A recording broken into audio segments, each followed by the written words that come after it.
It's very important to respect and honor those who unjustly feel their life being taken away, because we is universal, that life is sacred. It's something that is very sacred to anybody, any community, any human being. There is something say in our religion saying that if you kill one person, you kill every human person on the earth. And if you help a life, you help every life in the universe. So it's very important to not let it forget and forget those people who their lives is being taken unjustly.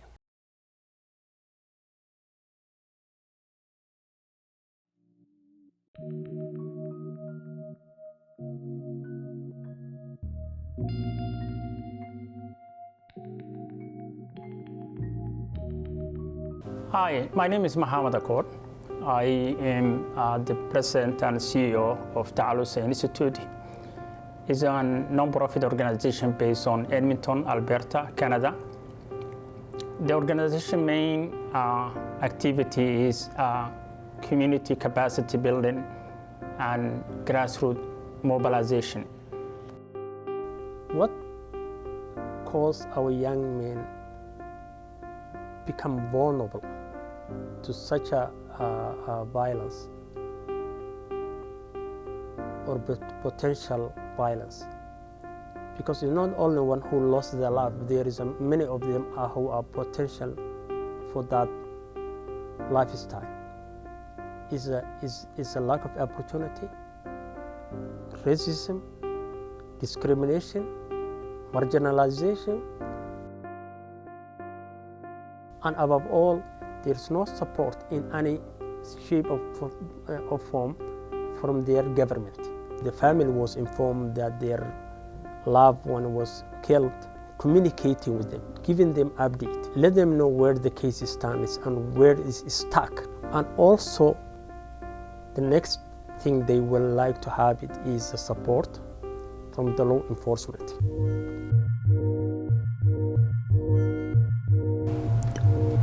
You know, when you are advocating and you have no skills because there is no map or anything to develop, one of the things that what we realize immediately is that you need allies.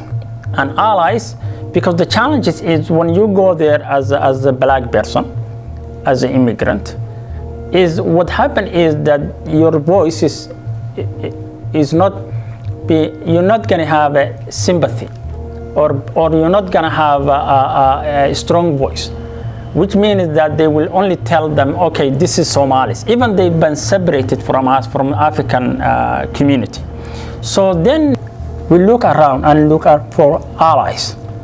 And the first person I ever met was René Bourgeois, who was the executive director of John Humphrey Centre, Peace and Human Rights, who we partner with and develop an organization called Coalition for Justice and Human Rights.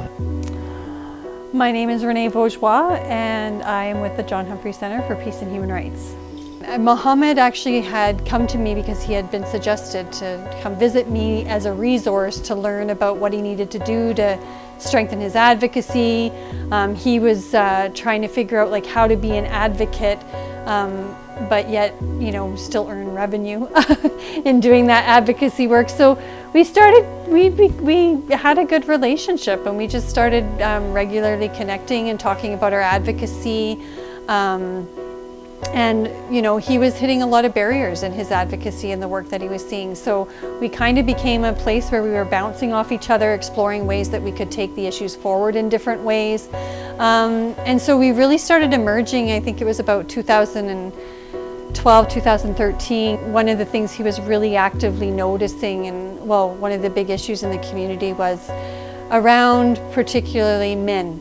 In the Somali community and the barriers that they were facing, young men. They were hitting the barriers in the schools, the prison to the pipeline kind of approach. also facing a lot of barriers in accessing employment, just facing, nonstop policing, racial profiling by police and stops. And there were so many layers in that, and then we started looking at the justice system and within the jails and within the remand center. And we started to work on cases together, specific cases, and we were also doing a lot of meetings with community to identify, yes, these are the issues, but what are the families needing from this? In terms of the education system, there were so many barriers there in terms of the way, young people were being pushed in the education, and we tried to build bridges with Edmonton Public Schools, with the superintendent and that, trying to kind of push the conversations, help them to understand the racism that was just naturally unconscious within the education system for these young men. Through that journey, we started coming together. We started the Coalition for Justice and Human Rights together, which was to be an organization for folks like Mohammed and I who,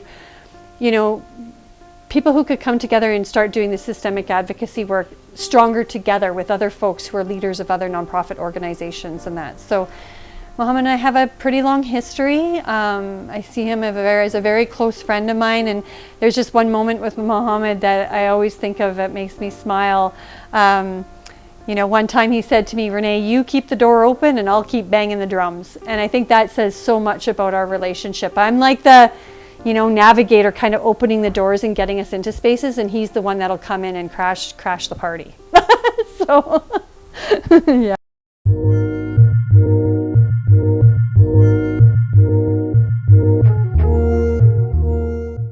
So when we trying to advocate, there are three layers: police commission, and the city, and later on to the province. When we have to speak with the police, we didn't go nowhere with them, because they will come to you with a big notebook. You will give them what is needed to be fixed, and you never hear from them. So that was the frustration first.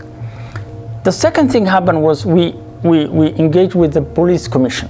At that time, there's only one. There were some Indian Canadian, but also there is only one black guy, a black Canadian. His name was Kelly Taccalusa. My name is Chief Nyahu Tamaklo VI, formerly known as Kelly Tamaklo. I have known Mohammed Accord for over 10 years.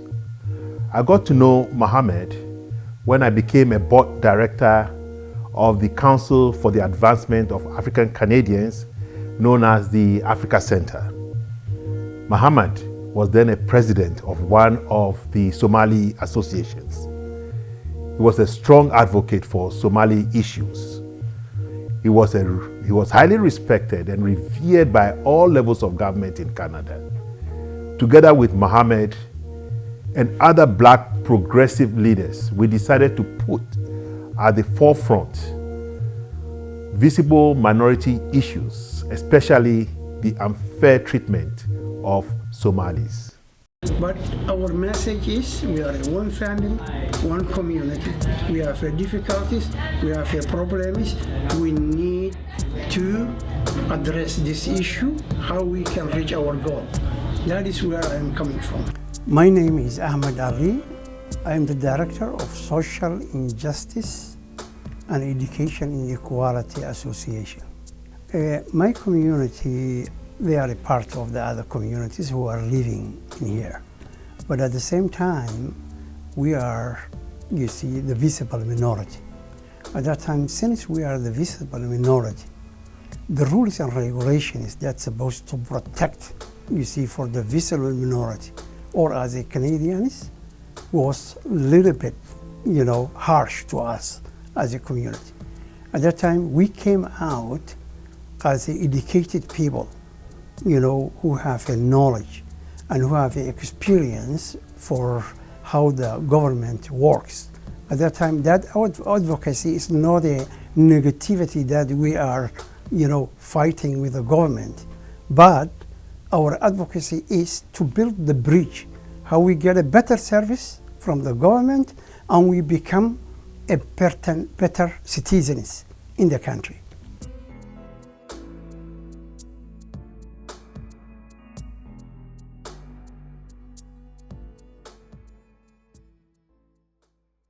The issues of unsolved homicides in this city, in this province, in this country, are not just relevant to the Somali community at all. I mean, if we wonder why we have missing and murdered Indigenous women and girls and two-spirits, it all leads back to this legacy of criminalization and genocide. We, as a recently arrived community in Canada, have similar issue and pain and suffering with Indigenous people.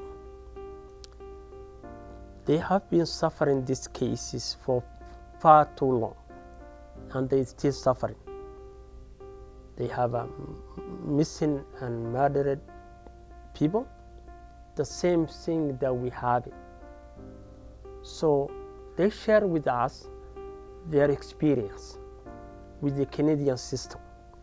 So for us, we're learning from them, their experience. At the same time, we are sharing and we are supporting each other in order to face this faceless injustice. At the same time, we're thinking that our commonality will strengthen our resolve.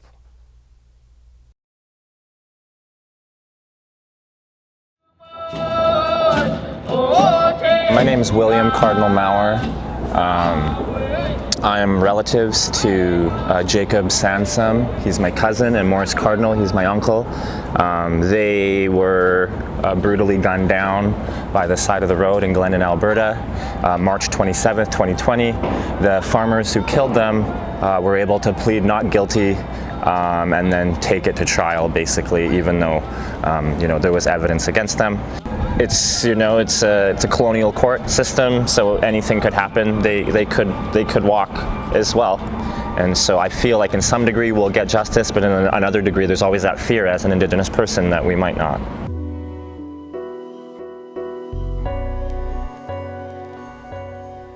For a long period, we were looking for solution from the law enforcement, from the city, and from the province, and as well as the federal government. Our plight wasn't secret. It was known throughout the world. So the community never have a chance, was never given chance, come together and first of all, talk about their issue by themselves.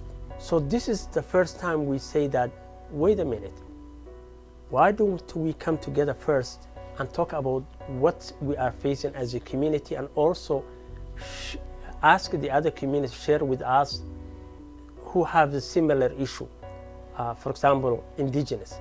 So we're going to have a town hall meeting where we invited other community, whether it's Korean Canadian, Chinese Canadian, Vietnam Canadian, Indigenous, and others, to tell us, to share us their story, because every community who came into Canada faced the similarity.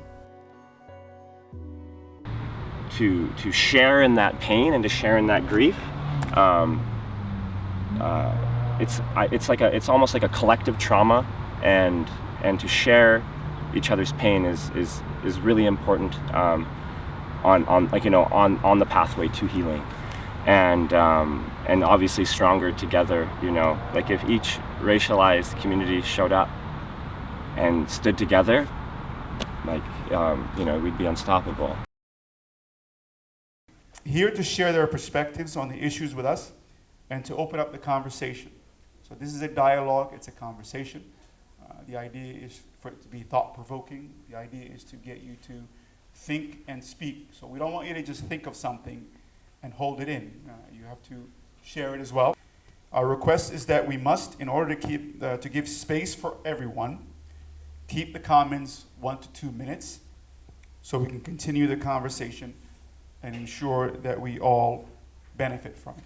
My name is William Maurer.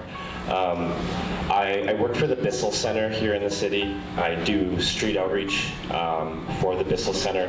I've worked with Edmonton's homeless population. My role at the town hall was to share Jacob and Morris's story. The day after the town hall, my family's murder trial was starting, and so it was very fresh on my mind, and my Uncle Lloyd asked me to speak and share my story, and my takeaway was, like, I had seen a post on Instagram about the town hall like maybe a week before.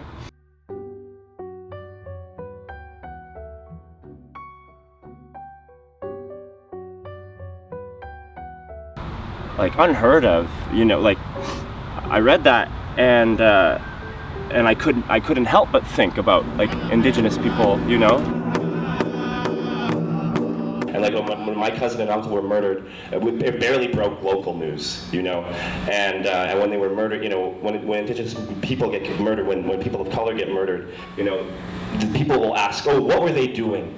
Why were they there? There must be two sides to this story. You know what I mean? Like, we have to fight to, like, humanize them in the eyes of, like, majority culture, right? So I'm a criminal defense lawyer primarily. I've been a lawyer for 40 years, going on 41. I'm the chair of the Criminal Trial Lawyers Association Policing Committee. And so what we do with that is that we try to improve oversight of the police. So our primary goal is to try to assist, advocate, so that we have the best policing possible. The other thing I do is I'm also the president of the Canadian Prison Law Association. And in that regard, I deal a lot with the systemic racism that we find in our prisons in Alberta, federal and provincial, and across the country.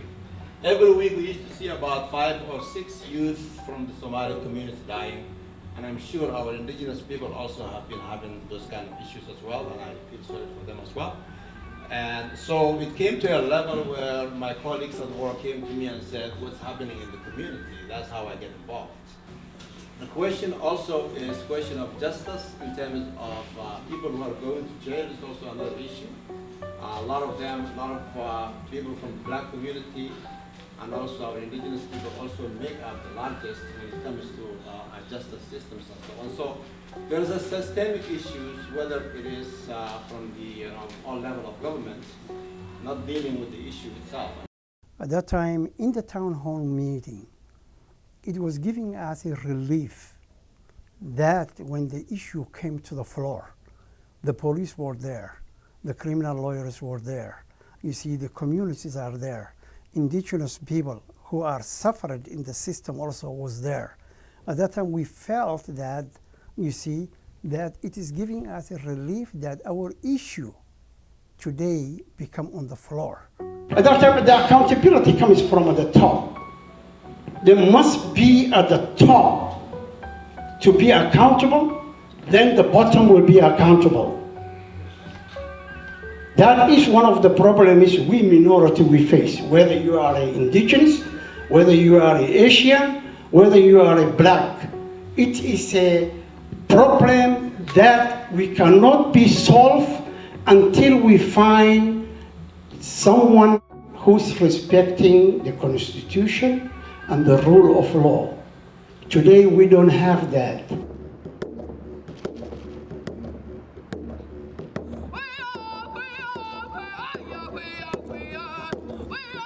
Well, in the end, it's been 2 years that we've waited for this to happen, and it's 2 years of not knowing what the outcome is going to be. Like, we know these men killed our family, and we know there's evidence that backs it up, but at the same time, right, the courts, settlers can play the thieving Indian card, and who knows, maybe they'll get off.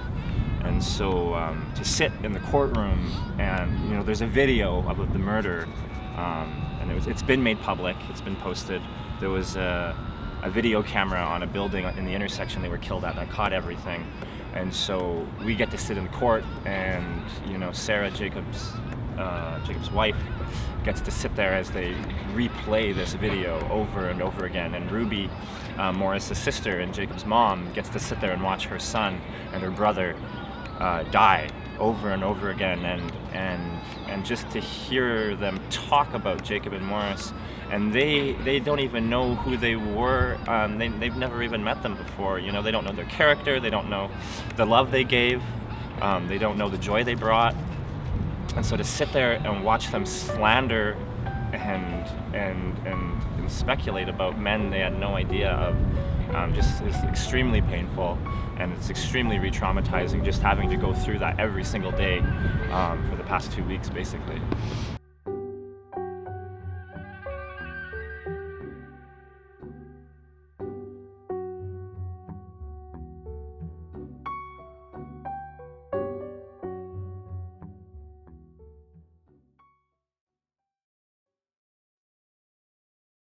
My role was one of advocacy. I joined the Africa Centre and worked with other Black leaders to highlight the case of the Somalis. At the forefront were many Black leaders, for example, David, Tesfaye, Mohammed, Hassan, and Jibril. As a police commissioner, I requested from the Edmonton Police Commission monthly demographics of homicides broken down by race. I also requested specific clearances for each homicide. I was able to make sense of any discrepancies. At meetings between the Edmonton Police Commission and the Edmonton City Council, I made sure that the Somali issue was always at the forefront.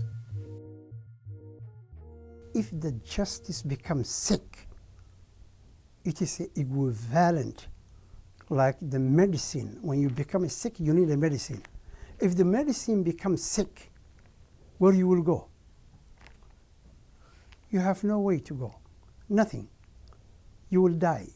At that time, today, the justice system needs a reform. The police needs a reform. But nobody listens. That it means the justice becomes sick and it needs a help. That is why every day we are advocating, please work for the coming generations. We can suffer today, but we don't want our children to suffer. At that time, we need a justice that can work for the society, not for us only. Because today justice, the one it is existing in Alberta, the one that is existing federally, it is an injustice, not justice. At that time, that's why we advocate daily to get. At that time, in terms of hope, yes, we have a lot of people in the political, group, in the advocacy group, in the religious society and faith groups, in the mothers and fathers and all, they all fighting, And that time, what we see today is the hope is coming. We see the hope. But when the hope is coming, we don't know. I just want to say on behalf of the Sampson and Cardinal families, we just want to thank the jury, Judge Macklin, the Crown prosecutors, Mr. Rudiak and Mr. Kerr, and their wonderful team for all of the work they've done to bring justice for the senseless murders of Morris and Jake. We'd also like to thank the RCMP Major Crimes Unit and the local Bonnyville Police. The family would also like to thank William Cardinal Mauer for his loving support.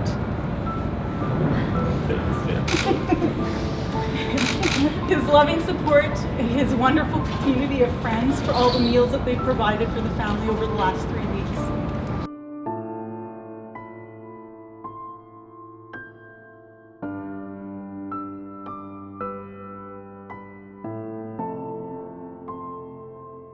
Like in the end, like I'm very thankful the trial's over, and like, we don't have to worry about them getting out, at least for a little bit. But yeah, we wish the sentencing was a bit more harsh, or harder on them. And we're still waiting to see how long they will be sentenced, and then that could also be like some more Yes, but yeah, so no, I don't, yeah. We're happy it's done with, but yeah, we're still not satisfied, I don't think. Justice is when everybody feels that every homicide is being solved without any perceived bias. Justice is when the Somalis feel that their homicide is being taken seriously and being solved. What family and the loved one of the victims need is support. That's the biggest. At least the acknowledgement of their loss. There will be always a hole in their heart and the empty chair in their houses. So they will never be, we cannot replace them, what they have lost. But one thing that really helped them was getting them some support of knowing what happened to their loved one. How did they die? Who killed them? Where the process is? What is missing?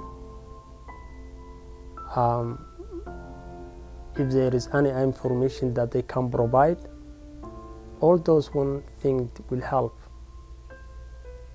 Above all, is respecting them. What could also help them was that bringing those who are responsible for the death of their loved one into the justice. That's what will help them.